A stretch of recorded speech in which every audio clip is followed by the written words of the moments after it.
एक ऐसा टॉपिक है भारत की ज्योग्राफी का जहां से बहुत सारे क्वेश्चन बनने की संभावना है और बनते ही है। बहुत अच्छा टॉपिक है, इजी है। निश्चित रूप से आप लोगों ने सबने थोड़ा थोड़ा डाटा सब लोगों को पता होगा, लेकिन इंडियन ज्योग्राफी का जो उसका भौगोलिक विस्तार है और उसकी स्थिति जो है उससे कई सारे क्वेश्चन आते हैं। करीबन करीबन यहाँ 50 फैक्ट ऐसे हैं जो आपको याद रखना पड़ेंगे।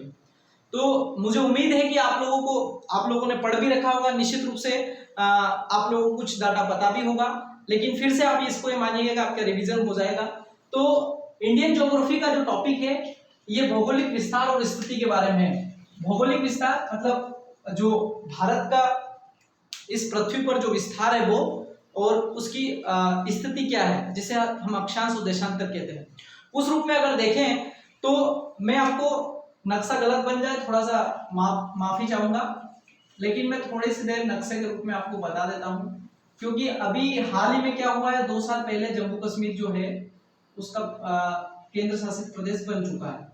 तो उस स्थिति में अगर हम देखें तो भारत का जो उत्तरतम बिंदु है वो थोड़ा सा चेंज होगा कि उसका राज्य का नाम चेंज होगा। उत्तरतम देश कौन सा, मतलब राज्य कौन सा है। तो उस स्थिति में ये नक्शा मैंने बनाया है, कुछ गलत हो तो कोई दिक्कत नहीं है। आपको ज्यादा अच्छे से दिख रहा होगा, यहाँ पास में इतना अच्छे से दिखता नहीं है, ठीक है।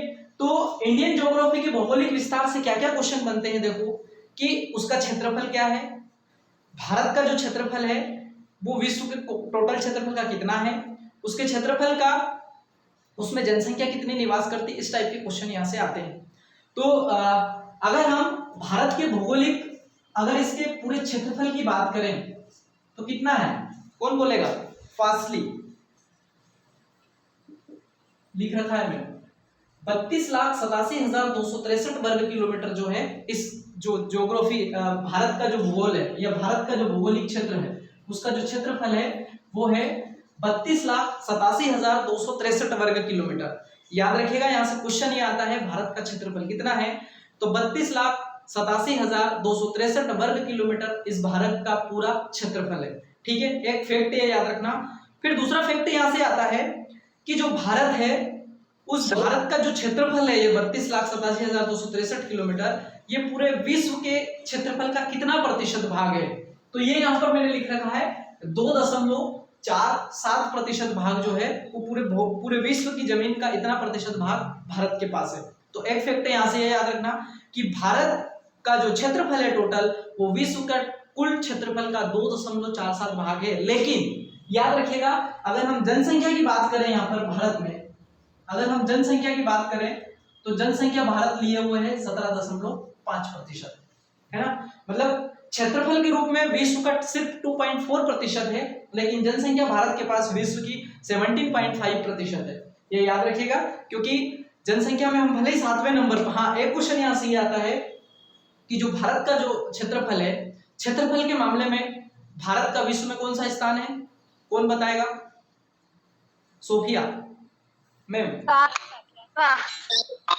7वां स्थान है, ठीक है। तो 7वें स्थान में जो बढ़ते हुए जो सबसे बड़े जो देश है, विश्व का सबसे बड़ा देश है रूस, फिर उससे छोटा जो देश है कनाडा, उससे छोटा है चीन, उससे छोटा है अमेरिका, उससे छोटा है ब्राजील, फिर ऑस्ट्रेलिया, उसके बाद आता है भारत का नंबर, ठीक है। 3, 6 और 1 7। सबसे बड़ा विश्व का सबसे बड़ा देश जो है वो रूस है, ठीक है। और उससे छोटा कनाडा है, फिर उससे छोटा चाइना, फिर अमेरिका, फिर ब्राजील, फिर ऑस्ट्रेलिया, और 7वें नंबर पर आता है भारत का स्थान। तो ये याद रखिएगा कि भारत क्षेत्रफल के मामले में 7वें नंबर पर है, लेकिन जनसंख्या के मामले में कितने नंबर पर है, दूसरे नंबर पर, जनसंख्या के मामले में दूसरे नंबर, ठीक है। ये याद रखिएगा। अब यहां से क्वेश्चन अगला ये आता है कि जो विश्व का कुल क्षेत्रफल है उस भारत के कुल क्षेत्रफल में एक चीज यहां से ये याद रखेगा कि भारत का जितना भी 100% भाग को अगर माने तो भारत के 43% भाग पर मैदानी क्षेत्र है। भारत का जो भौगोलिक क्षेत्रफल है 32,87,263 वर्ग किलोमीटर, उसमें 43% भाग जो है वो मैदानी भाग है, ठीक है। एक याद रखना। दूसरा 29.3% भाग पर पर्वत और पहाड़ियां हैं, और 27.7% भाग पर पठार है। यहाँ से ऑब्जेक्टिव टाइप का क्वेश्चन ये बनता है कि भारत का जो भौगोलिक क्षेत्रफल है उसमें पर्वतीय और पठारी क्षेत्र कितना है, उसमें मैदानी क्षेत्र कितना है, और उसमें अगर हम देखें तो पठार वाला क्षेत्र कितना है। तो 3 भागों में इसको अगर हम डिवाइड करें तो सबसे बड़ा भाग जो है वो मैदानी भाग है जो 43% भाग है, ठीक है। उसके बाद उससे छोटा जो है 29.3% भाग पर्वत और पहाड़ियां दोनों शामिल है, इसको भी अलग कैटेगरी में माना जाता है। 18% भाग पर पहाड़ है और 11% भाग पर जो है वो पर्वत आते हैं। इसको भी 2 भाग में बांटा जा सकता है, लेकिन पर्वत पहाड़ दोनों मिला के 29.3% भाग पर ये है। 27.7% भाग पर पठार है। तो यहां से जो क्वेश्चन ये बनता है कि भारत का सबसे बड़ा जो भाग है भौगोलिक क्षेत्रफल में वो पठार है, पहाड़ी है, मैदान है। तो आपको याद रखना मैदान सबसे ज्यादा क्षेत्रफल पर फैला हुआ है जो कि 43% भाग पर फैला हुआ है। अगला फैक्ट है यहां से याद रखना कि देखो विश्व पर भारत की स्थिति को देखने के लिए या विश्व में किसी क्षेत्र जगह को देखने के लिए एक कुछ काल्पनिक रेखाएं मानी गई है जिसे हम अक्षांश और देशांतर के नाम से जानते हैं। तो विश्व के ग्लोब पे अगर आप देखोगे तो जो आड़ी रेखाएं हैं वो अक्षांश रेखाएं कहलाती है, ठीक है, अक्षांश रेखाएं कहलाती है, और जो खड़ी रेखाएं हैं वो जो है वो देशांतर रेखाएं कहलाती है। तो अक्षांश रेखाएं जो है विश्व के भूगोल पर या ग्लोब पर किसी भी जगह की स्थिति को इंडिकेट करने के लिए अक्षांश रेखाएं हैं, जबकि विश्व में टाइम को बताने के लिए देशांतर रेखाएं, ठीक है। ये थोड़ा सा याद रखिएगा, ये विश्व के ग्लोब पर खींची गई रेखाएं हैं और काल्पनिक रेखाएं हैं। कोई व्यक्ति जाकर ऐसे रस्सी से नाप कर इन रस्सियों से नहीं खींचा है, ठीक है, काल्पनिक मानी गई है। देशांतर रेखाओं की संख्या जो है वो 360 है और अक्षांश रेखाओं की संख्या जो है वो 180 है, याद रखिएगा। तो अब यहां से क्वेश्चन ये आता है कि भारत का अक्षांशीय विस्तार क्या है। तो भारत का अक्षांशीय विस्तार देखो, अक्षांश में एक चीज और मैं बता देता हूं आपको कि विश्व को जो ग्लोब है वो 2 भागों में बटा है, एक उत्तरी गोलार्ध है और एक दक्षिणी गोलार्ध है। तो भारत का जो भाग है वो उत्तरी गोलार्ध में आता है, ठीक है, उत्तरी गोलार्ध में आता है। तो इसलिए हम इसकी जब अक्षांशीय रेखाएं निकालते हैं तो उसको उत्तरी गोलार्ध उसके पीछे लगाया जाता है कि इतने डिग्री से लेकर इतने डिग्री तक उत्तरी गोलार्ध में और इतने डिग्री से इतने डिग्री से लेकर दक्षिणी गोलार्ध, इस प्रकार से। तो ग्लोब को 2 भागों में बांटा गया। इसकी जो 0 पॉइंट जो रेखा है जिसे हम 0 डिग्री अक्षांश बोलते हैं उसे इक्वेटर के नाम से जाना जाता है, जो विश्व के भूगोल को 2 भागों में बांटता है, उत्तरी गोलार्ध और दक्षिणी गोलार्ध, ठीक है। एक पॉइंट ये याद रखिएगा। तो भारत का जो एरिया है वो पूरा पूरा उत्तरी गोलार्ध में है और इसलिए भारत की जो अक्षांशीय रेखा अगर हम यहां से देखें तो 8 डिग्री 4 मिनट से उत्तरी गोलार्ध से शुरू होती है या उत्तरी अक्षांश से शुरू होती है।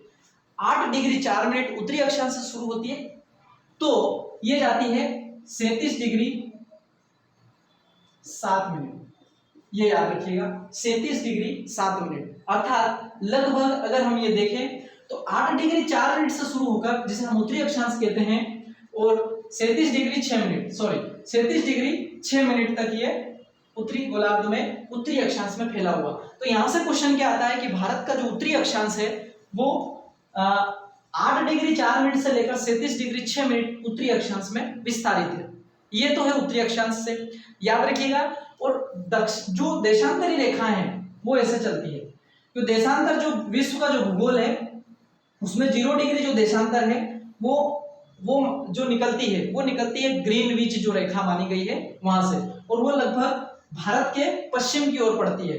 तो पश्चिम की ओर पड़ती है और हमारा जो भूगोल ज्योग्राफी में भारत की जो स्थिति है वो पूर्वी देशांतर में आता है। इसलिए जब भी हम देशांतरी रेखा निकालते हैं तो उसमें पूर्वी देशांतर, क्योंकि बीच को बराबर भागों में जो भूगोल को बांटा जाता है तो ये पश्चिमी देशांतर और ये पूर्वी देशांतर, पूर्व की ओर है इसलिए पूर्वी देशांतर और पश्चिम की ओर है इसलिए पश्चिमी देशांतर। तो यहां से क्वेश्चन जो बनता है देशांतर रेखाओं में, तो यहां से याद रखिएगा कि जहां पर गुजरात का सरक्रीक है वहां से जो रेखा शुरू होती है वो शुरू होती है 68 डिग्री 7 मिनट से।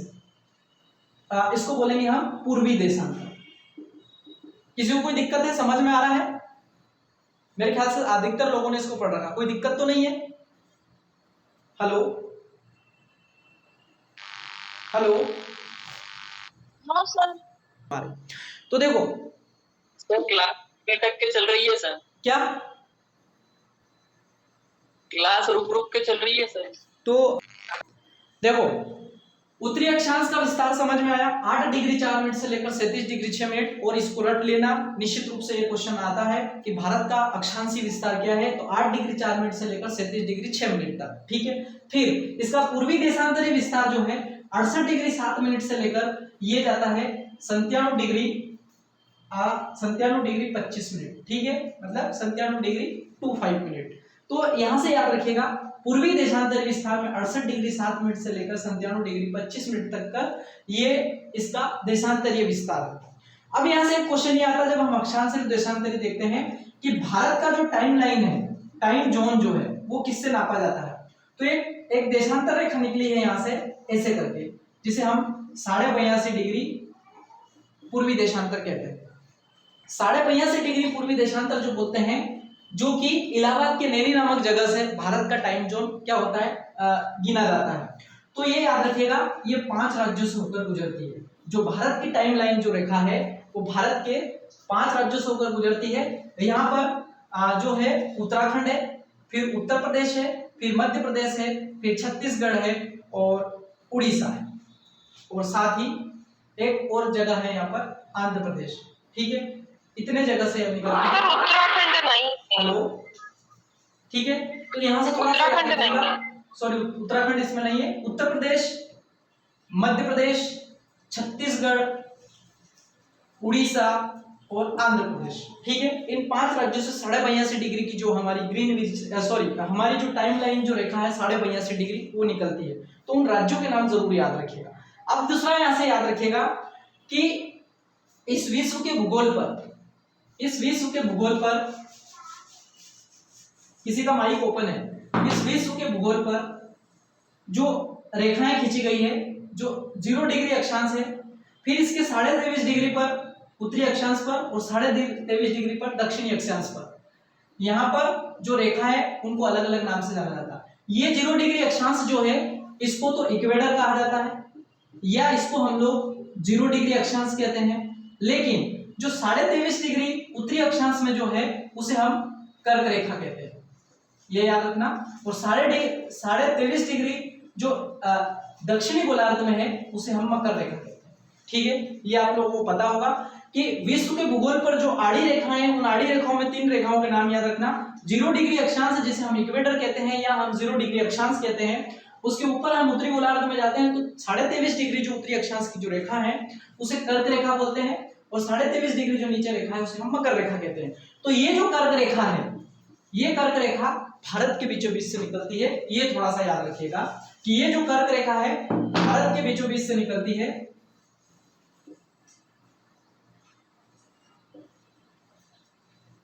तो भारत के बीचों बीच से निकलती है, तो ये ऐसे निकलती है।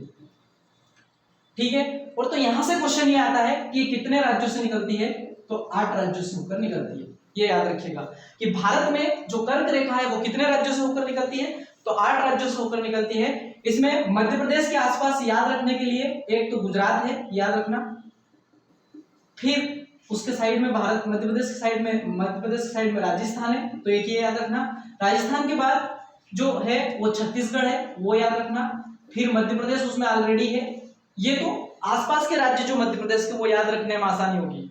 गुजरात है, राजस्थान है, छत्तीसगढ़ है, मध्य प्रदेश है। फिर यहां से अगर हम देखें तो झारखंड है, एक ये याद रखिएगा, झारखंड है। फिर मध्य प्रदेश के आसपास उत्तर प्रदेश भी पड़ता है। तो ये तो हो गए सारे के सारे राज्य मध्य प्रदेश के आसपास की सीमा रेखा से लगे हुए। फिर 2 राज्य इसमें याद रखना, एक तो पश्चिम बंगाल है, उत्तर प्रदेश नहीं है इसमें, है ना। गुजरात, राजस्थान, छत्तीसगढ़, मध्य प्रदेश, झारखंड, पश्चिम बंगाल, और अगला जो है वो है आपका त्रिपुरा, मिजोरम और मिजोरम। तो ये 8 राज्य याद रखना, गुजरात, राजस्थान, छत्तीसगढ़, मध्य प्रदेश, झारखंड, पश्चिम बंगाल, त्रिपुरा और मिजोरम। ये 8 राज्य जो है इस कर्क रेखा पर स्थित है, याद रखना। ये क्वेश्चन आता है और 100% यहाँ से ऑब्जेक्टिव दिया जाता है। और ज्यादातर नागालैंड का जो क्षेत्र है और मणिपुर का जो क्षेत्र है वो इसमें नहीं आता है, और ऑब्जेक्टिव में वही रहता है और हम लोग इसको गलत करके आ जाता है। तो इसको याद रखने के लिए याद रखिएगा कि जो कर्क रेखा जो है वो भारत के 8 राज्यों से होकर निकलती है। तो मध्य प्रदेश के आसपास के 4 जो राज्य है, गुजरात, राजस्थान, छत्तीसगढ़, और चूंकि जब मध्य प्रदेश का विभाजन नहीं हुआ था उस समय झारखंड वाला जो एरिया जो बिहार था वो इससे जुड़ा हुआ था, तो झारखंड भी इससे याद रख लेना, पश्चिम बंगाल, और लास्ट के जो पूर्वी ईस्टर्न क्षेत्र है 7, उसमें से 2 है त्रिपुरा और मिजोरम। ये 7-8 स्टेट जो है इस कर्क रेखा पर स्थित है। तो यहाँ से एक फैक्ट ये आता है, इसलिए थोड़ा सा याद रखिएगा। अगली चीज यहाँ से ये है कि जो इसका 8 राज्यों से होकर ये गुजरती है, तो वो 8 राज्य की राजधानियां भी थोड़ा सा याद रखना, क्योंकि कभी कभी क्वेश्चन वो ऐसा पूछ लेता है कि निम्नलिखित में से कौन सी जो कर्क रेखा पर स्थित राज्य जो है उनकी राजधानियों में कौन सा राज्य नहीं है, या उनकी राजधानी के नाम पूछ लेंगे, यहाँ पर भी एक ऑब्जेक्टिव बन सकता है। तो ये हो गया आपका उत्तरी और दक्षिणी विस्तार में। उत्तरी और दक्षिणी विस्तार में याद रखना 8 राज्यों से होकर ये कर्क रेखा गुजरती है। फिर याद रखेगा कि ये जो भारत है, मुझे बार बार चित्र बनाना पड़ रहा है, और चित्र बनाने में अगर चित्र गलत बन रहा है तो मुझे क्षमा कर देना।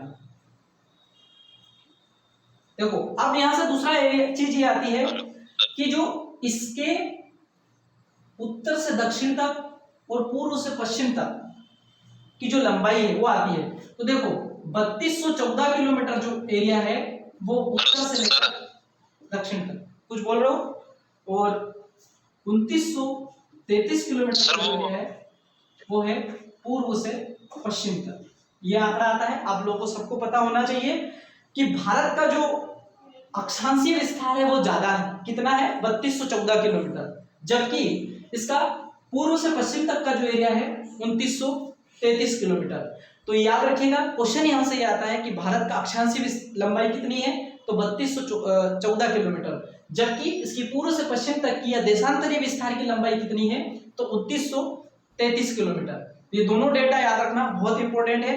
अब यहां से फिर से फैक्ट बनता है कि पूर्वोत्तर सबसे बिंदु कौन सा है, पश्चिमतम पूर्वोत्तर बिंदु सबसे ऊपर कौन सा है, उत्तरतम कौन सा है, दक्षिणतम कौन सा है।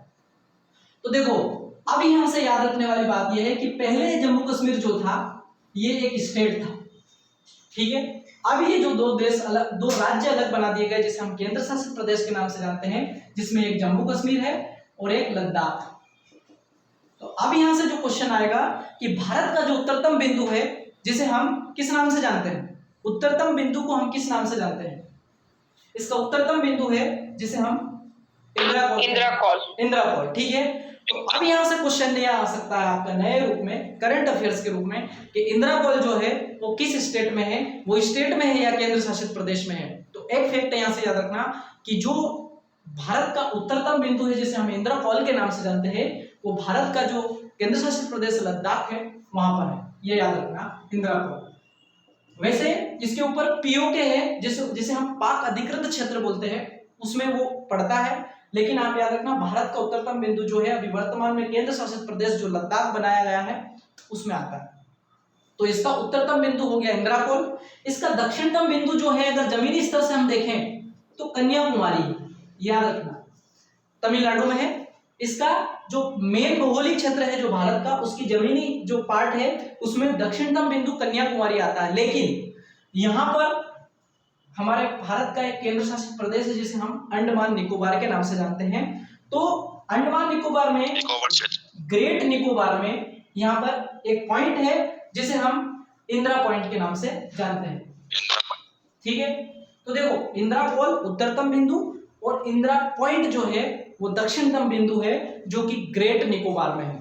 यहां से क्वेश्चन ही आया था एक बार कि भारत का दक्षिणतम बिंदु जो है वो कहां पर स्थित है, तो निकोबार में है, ग्रेट निकोबार में है, लक्षद्वीप में है, इस टाइप से उसका ऑब्जेक्टिव आया था। तो ग्रेट निकोबार में, हालांकि 2004 में आई सुनामी ने उस इंदिरा पॉइंट जो था उसको समाप्त कर दिया, क्योंकि वहां की जो भूमि है वो एक तरीके से उसमें सुनामी में उसमें नष्ट हो गई है 2004 में जो सुनामी आई थी। तो इंदिरा पॉइंट जो है वो ग्रेट निकोबार में है, ये थोड़ा सा याद रखिएगा। तो इसका उत्तर और दक्षिणतम बिंदु। अब इसका जो पूर्वोत्तम बिंदु है, जो पूर्वोत्तर राज्य है हमारा जिसे हम अरुणाचल प्रदेश के नाम से जानते हैं, अरुणाचल प्रदेश में इसका जो पूर्वोत्तम बिंदु है उसे वलांगू या किबुती नाम से जानते हैं, वलांगू या किबुथू। अब यहां से थोड़ा सा याद रखना, वलांगू भी उसका पूर्वोत्तम बिंदु है और किबुथु भी है। और अगर दोनों ऑब्जेक्टिव में हो तो याद रखिएगा किबुथु उसका आंसर आएगा। इसलिए आएगा कि वलांगू जो है वो 97 डिग्री देशांतर पर स्थित है, जबकि किबुथु जो है 97 डिग्री 1 मिनट पर ही स्थित है। इसलिए किबुथु सबसे पूर्वोत्तम है, वलांगू उसके पहले पड़ जाता। लेकिन ज्यादातर जो एग्जाम जो किताबें हैं जो बुक है उसमें वलांगू लिखा हुआ है, और वलांगू अगर लिखा हुआ है और ऑब्जेक्टिव में दोनों आए तो किबुथु उसका आंसर होगा, और अगर दोनों में से एक आया तो फिर आप लगा ही देंगे। तो इसका पूर्वोत्तर बिंदु अरुणाचल प्रदेश में है वलांगू, और एक और है किबुथु। तो वलांगू जो है 97 डिग्री पूर्वी देशांतर पर है, इसलिए वलांगू भी लिखा हुआ है, जबकि किबुथु जो है वो 97 डिग्री 1 मिनट्स पर स्थित है, इसलिए उसको भी पूर्वोत्तर बिंदु माना जाता है। अब इसका जो पश्चिमतम बिंदु है जिसे हम सरक्रीक के नाम से जानते हैं, सरक्रीक एक तरीके से सीमा रेखा है और ये गुजरात में पड़ती है, जो कि पाकिस्तान के साथ क्या बनाती है। तो इसका पश्चिमतम बिंदु जो है वो सरक्रीक है। तो 4 पॉइंट यहां से ये याद रखना।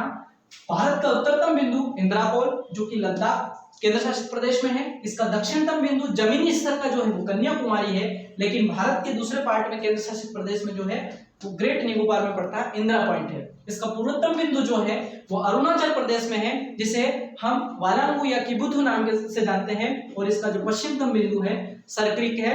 गौहर माता का मंदिर भी कहीं पे लिखा होगा यहाँ पर गुजरात में, याद रखेगा कि गौहर माता का जो मंदिर है वो भारत का पश्चिमतम बिंदु है। ठीक है, तो यहाँ तक किसी को कोई समस्या, हम आगे बढ़ सकते हैं। गौहर माता का मंदिर भी आ सकता है पश्चिम का पूर्वोत्तम बिंदु जो कि गुजरात में है, जिसे हम सरक्रीक आ चुका है, पेपर उठा के देख लेना पीएससी का।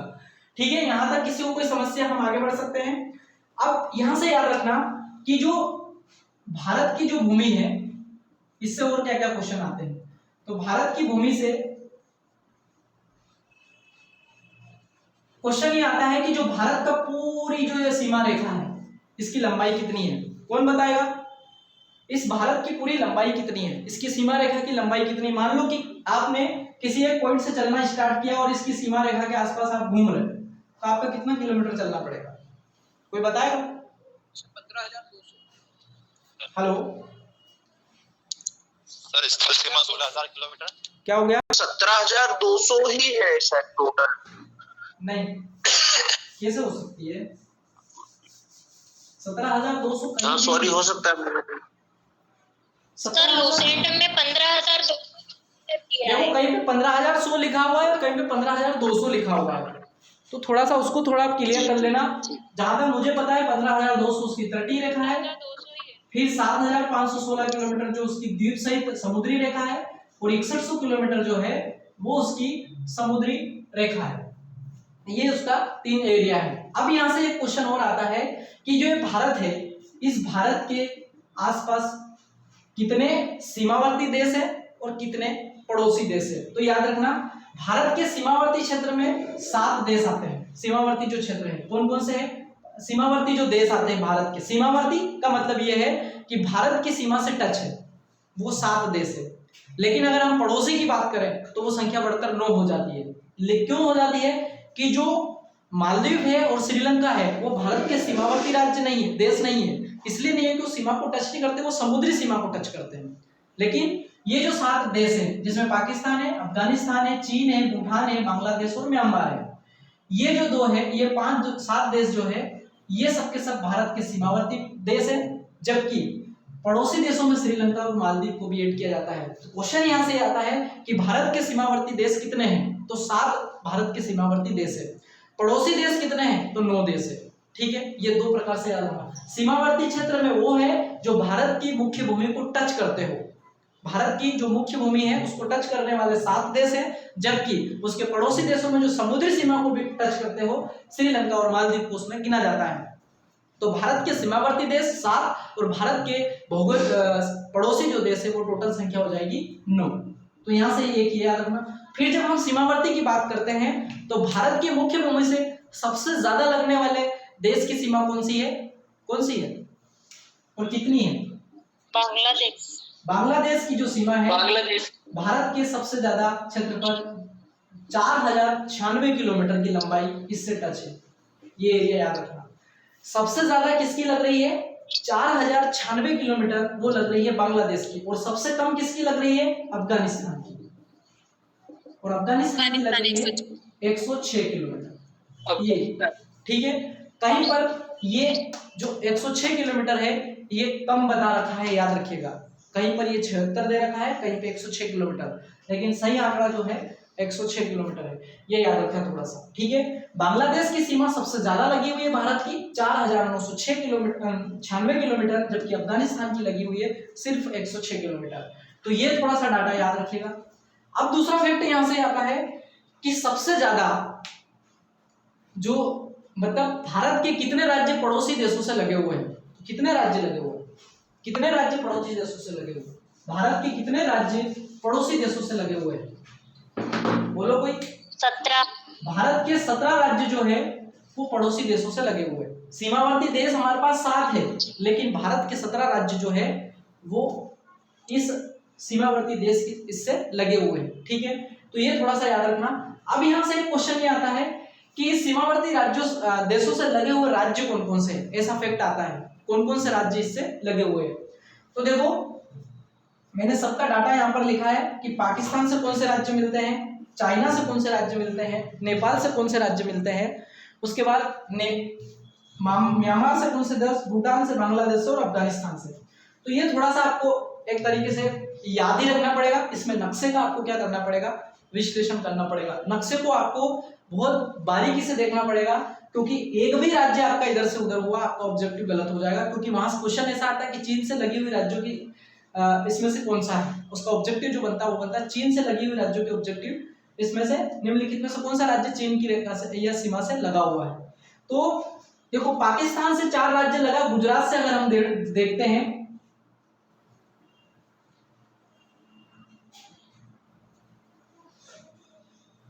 आवाज क्लियर आ रही है टेक्निकल चीजों के अलावा? देखो यहाँ गुजरात से लेकर यहाँ जम्मू कश्मीर तक ये 4 राज्य पड़ते हैं, और इसमें गुजरात है, राजस्थान है, पंजाब है और जम्मू कश्मीर है। ठीक है, गुजरात है, राजस्थान है, पंजाब है और जम्मू कश्मीर है, और जम्मू कश्मीर को हम अब केंद्र शासित प्रदेश मानते हैं। तो 4 राज्य लगे हुए हैं पाकिस्तान से। और अगर हम बात करें कि पाकिस्तान की जो सीमा है, सीमा रेखा भारत के कौन से नंबर पे, तो तीसरे नंबर पर आता है पाकिस्तान। सबसे ज्यादा लगी हुई है बांग्लादेश से, दूसरी लगी हुई चाइना से, और तीसरी लगी हुई है पाकिस्तान से। ठीक है, लगभग 3000 किलोमीटर की सीमा रेखा इससे लगी है। फिर अगर हम बात करें चाइना की, तो चाइना यहां से स्टार्ट होकर यहां तक जाता है। इसमें कौन कौन से राज्य पड़ते हैं? तो अब जम्मू कश्मीर की जगह हमको देखना पड़ेगा यहाँ पर लद्दाख। एक तो ये याद रखना, क्योंकि आपका आंसर तो यही बनेगा। अब जो लगी हुई है वो लद्दाख केंद्र शासित प्रदेश बोलेंगे, ना कि हम उसे जम्मू कश्मीर। तो लद्दाख से लेकर हिमाचल प्रदेश, उत्तराखंड, सिक्किम और अरुणाचल प्रदेश, मतलब लद्दाख, हिमाचल प्रदेश, उत्तराखंड, सिक्किम और अरुणाचल प्रदेश, इससे लगी हुई 5 राज्यों की सीमा रेखा। यहां से आपको किसी भी करके आपको नक्शे के रूप में लद्दाख है, फिर उत्तराखंड है, फिर एक तरीके से देखा जाए तो ये यहाँ पर सिक्किम है और अरुणाचल प्रदेश है, और साथ ही हिमाचल प्रदेश की जो रेखा है यहाँ पर हिमाचल प्रदेश। ये 5 राज्यों की सीमा जो है वो चाइना से लगी हुई है। फिर बात करें हम नेपाल की, तो नेपाल शुरू होता है उत्तराखंड से, फिर उसकी सीमा रेखा लगी है उत्तर प्रदेश से, फिर उसकी सीमा रेखा लगी है बिहार से, फिर लगी है पश्चिम बंगाल से, और पश्चिम बंगाल के बाद लगी है आखिरी सिक्किम से। तो नेपाल की सीमा लगी उत्तराखंड, यूपी, बिहार, पश्चिम बंगाल और सिक्किम से। ठीक है, ये फैक्ट एक याद रखिएगा, नेपाल की सीमा इन राज्यों से लगी हुई है। फिर अगर हम बात करें इधर म्यांमार की, तो म्यांमार से याद रखिएगा अरुणाचल प्रदेश, नागालैंड, मणिपुर और मिजोरम। म्यांमार की सीमा लगी अरुणाचल प्रदेश, नागालैंड, मणिपुर और मिजोरम से। तो इधर वाला पार्ट नागालैंड, मणिपुर को जरूर याद रखिएगा, क्योंकि ये भूला जाता है। तो ऐसा याद रखिएगा, नाग की मणि, ठीक है, नाग की मणि से याद रखना अरुणाचल प्रदेश, उसके पूर्वोत्तर में आप याद रख सकते हो, और मिजोरम। फिर अगला है बांग्लादेश। तो बांग्लादेश जो है उसमें पश्चिम बंगाल आता है, ठीक है, आसाम आता है, मेघालय आता है, त्रिपुरा और मिजोरम, ये जो है बांग्लादेश के इससे आता है। और आखिरी जो अफगानिस्तान है, अब इसको जम्मू कश्मीर ना बोलते हो हम, हाँ, सिर्फ जम्मू कश्मीर केंद्र शासित प्रदेश जो है उससे लगी हुई है अफगानिस्तान की 106 किलोमीटर की सीमा रेखा। तो ये सीमा रेखा से भी क्वेश्चन आते हैं, याद रखिए। और ये बहुत महत्वपूर्ण फैक्ट है। हमको जब तक नक्शा हम नहीं देखेंगे तब तक हम लोगों को ये चीजें समझ में इतनी आसानी से आ ही नहीं सकती, मतलब हम याद नहीं रख सकते। तो एक फैक्ट यहाँ से जो आते हैं मैंने आपको बता दिया। अब यहाँ से एक चीज और याद रखना, कुछ चैनलों की बात की गई कि कौन सा चैनल किसके मध्य है। तो देखो भारत का जो अक्षांश से शुरू होता है वो 8 डिग्री 4 मिनट से शुरू हो रहा है। तो 8 डिग्री चैनल से शुरू होने वाली जो चीज है 8 डिग्री चैनल, ये क्वेश्चन यहां से आता है कि 8 डिग्री चैनल किसके मध्य है। कौन बताएगा 8 डिग्री चैनल किसके मध्य है? मिनिकॉय द्वीप और मालदीव। याद रखना कि 8 डिग्री चैनल जो है वो मिनिकॉय द्वीप और मालदीव के मध्य है, ठीक है। और ये मिनिकॉय द्वीप जो है ये लक्षद्वीप में पड़ता है, मतलब ये भारत का पार्ट है, जबकि मालदीव एक अलग देश है। तो यहां से क्वेश्चन ये आता है कि 8 डिग्री चैनल जो है वो किन दो देशों के मध्य है। तो भारत और मालदीव के बीच है, लेकिन अगर द्वीप की बात आ जाए तो मिनिकॉय द्वीप और लक्षद्वीप के मध्य है, या मिनिकॉय द्वीप और लक्षद्वीप जो है, लक्षद्वीप का जो पार्ट है मिनिकॉय द्वीप, ठीक है, उससे ये 8 डिग्री। फिर अगली चैनल आता है 9 डिग्री चैनल। तो 9 डिग्री चैनल जो है वो किनके मध्य है? लक्षद्वीप और मिनिकॉय द्वीप और एक और क्या है बीच में मिनिकॉय द्वीप और अब आप सोचो के बीच कि जो लक्षद्वीप है, आपको थोड़ा सा अगर कहीं नक्शा दिख रहा हो तो मैं बता देता हूं कि लक्षद्वीप के अंदर ही मिनिकॉय द्वीप है। तो लक्षद्वीप और मिनिकॉय द्वीप जो है उसके मध्य जो चैनल है उसे हम 9 डिग्री चैनल कहते हैं, ठीक है। तो 8 डिग्री चैनल तो 2 देशों के मध्य है, मतलब लक्षद्वीप और भारत मतलब मालदीव के बीच है, जबकि जो 9 डिग्री चैनल है वो लक्षद्वीप के अंदर ही एक द्वीप है जिसे हम मिनिकॉय द्वीप और लक्षद्वीप, ये दोनों के पार्ट के बीच में 9 डिग्री चैनल है। 9 डिग्री चैनल का मतलब, इन डिग्री चैनल का मतलब यहाँ पर ये अक्षांशीय रेखाएं हैं कि ये इन दोनों के मध्य है, और क्वेश्चन यहाँ से आता है। एक है 10 डिग्री चैनल, मतलब 10 डिग्री अक्षांशीय रेखा।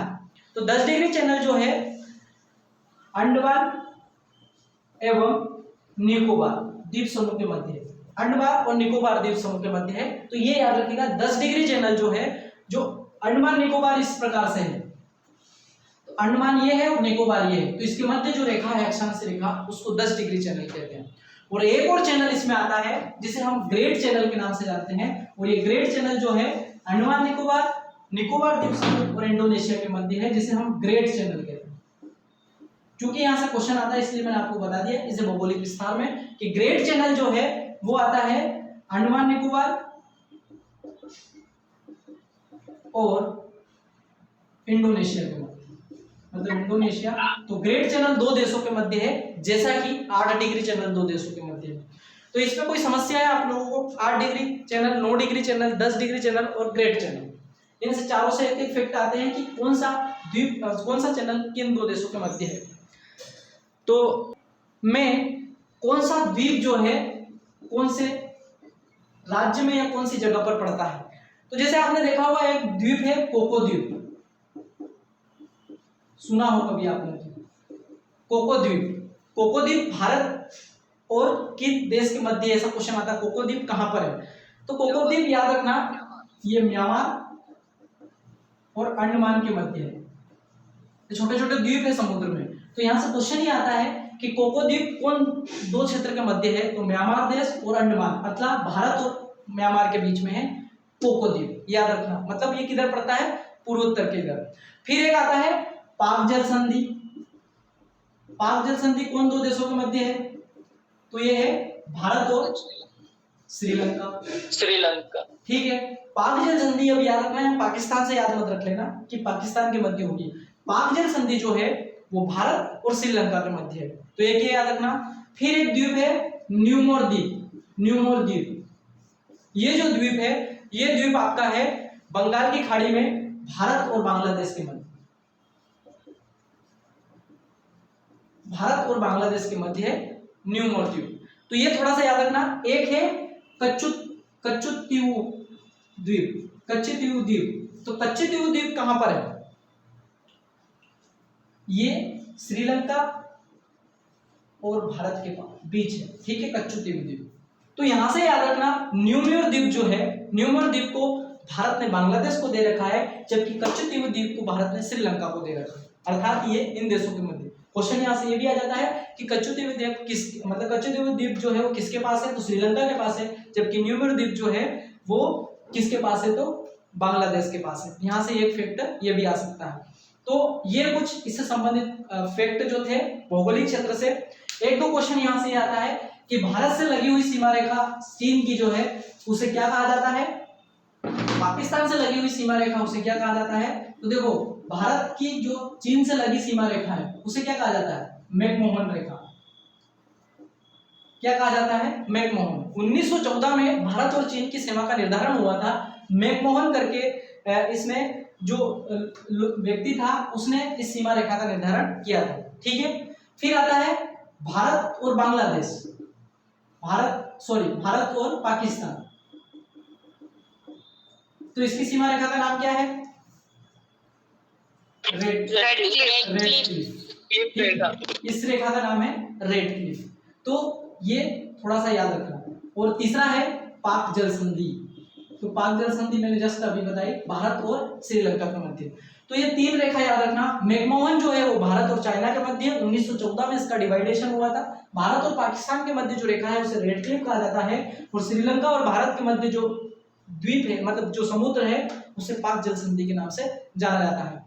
तो ये भी कुछ फैक्ट है जो यहाँ से बनने की संभावना, इसलिए मैंने आपको बता दिया।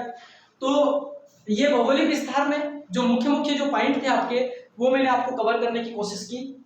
इसमें से और भी बहुत सारे क्वेश्चन हैं, और भी जो बहुत सारे क्वेश्चन में ये याद रखिएगा कि भारत का जो पूरा क्षेत्रफल है उसमें सबसे ज्यादा किस राज्य की सीमा जो समुद्री क्षेत्र से लगती है, कि समुद्री तटीय वाला सबसे बड़ा राज्य कौन सा है, तो कौन सा है, कौन बताएगा? समुद्री तटीय वाला सबसे बड़ा राज्य है गुजरात, ठीक है, याद रखना। लगभग 1000 किलोमीटर की सीमा रेखा उससे समुद्र से लगती है।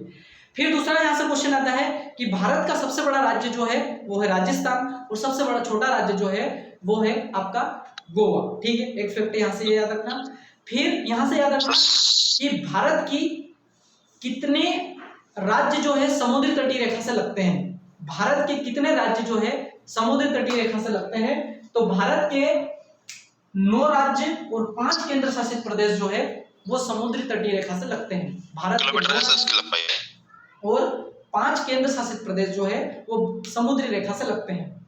तो ये भी कुछ फैक्ट इसमें है, इसलिए मैंने आपको इसमें भी इसको बता दिया है कि भारत के, अब यहाँ से क्वेश्चन ये आता है कि कितने राज्य भारत के समुद्री तट से लगते हैं, तो भारत के 9 राज्य जो है वो समुद्री तटीय क्षेत्र से लगते हैं, और भारत के 5 केंद्र शासित प्रदेश जो है वो भारत के समुद्र से टच होते हैं। तो अब उन 9 राज्यों के नाम भी याद रखना बहुत जरूरी है। तो देखो अगर हम उन 9 राज्य की बात करें तो गुजरात से शुरू होते हैं, गुजरात के बाद महाराष्ट्र आता है, महाराष्ट्र के बाद गोवा आता है, गोवा के बाद केरला आता है, कर्नाटक आता है, कर्नाटक के बाद केरला आता है, केरला के बाद तमिलनाडु आता है, तमिलनाडु के बाद आंध्र प्रदेश आता है, आंध्र प्रदेश के बाद उड़ीसा आता है, और पश्चिम बंगाल आता है। ये 9 राज्य हैं, गुजरात, महाराष्ट्र, गोवा, कर्नाटका, ठीक है। उसके बाद केरला, तमिलनाडु, आंध्र प्रदेश, उड़ीसा और पश्चिम बंगाल। ये तो हो गए 9 राज्य आपके, 1 2 3 4 5 6 7 8 9, ठीक है। याद रखना ये 9 राज्य जो है भारत की समुद्री तटीय रेखा से लगते हैं। सबसे ज्यादा जो भाग लगता है वो गुजरात का लगता है, और ये सबसे ज्यादा, और उसके बाद दूसरा सबसे कम जो लगता है वो गोवा का लगता है। सबसे कम समुद्री तटीय रेखा क्षेत्र वाला जो राज्य है वो गोवा है, याद रखना। सबसे ज्यादा गुजरात है तो सबसे कम गोवा है, वैसे भी गोवा सबसे छोटा राज्य है। तो ये हो गए आपके 9 राज्य। अब अगर हम बात करें केंद्र शासित प्रदेश की, तो केंद्र शासित प्रदेश में 5 केंद्र शासित बता रहा है समुद्र से लगते हैं। तो देखो सबसे पहले दादर एवं नगर हवेली। अब दादर एवं नगर हवेली जो है उसको मर्ज कर दिया है, किसमें मर्ज किया है, दादर एवं नगर हवेली को किसमें मर्ज है, दमन द्वीप में। तो अब हम ये कह सकते हैं कि केंद्र शासित प्रदेश जो है वो 4 है जो समुद्री सीमा से लगते हैं, और यही आपका एक कठिन क्वेश्चन हो सकता है, लोग इसको 5 लगा के आ जाए। तो दमन द्वीप जो राज्य है केंद्र शासित प्रदेश के बाद जो अगला है लक्षद्वीप है, अंडमान निकोबार द्वीप जो है वो, और एक आपका जो है पौंडीचेरी। ठीक है, ये 4 राज्य जो है ये इस केंद्र शासित प्रदेश जो है समुद्री रेखा से लगते हैं। तो दमन द्वीप को दादर एवं नागर हवेली दोनों को मर्ज कर दिया, इसलिए एक केंद्र शासित प्रदेश हो चुका है। एक पौंडीचेरी है, पौंडीचेरी में 3 पार्ट अलग अलग आते हैं, कराईकल आता है या माहे आता है, तो वो एक अलग अलग भाग है, लेकिन हम पौंडीचेरी को याद रखें। फिर लक्षद्वीप है और अंडमान निकोबार द्वीप समूह, मतलब ये 4 केंद्र शासित प्रदेश जो है ये भारत की समुद्री सीमा से लगते हैं।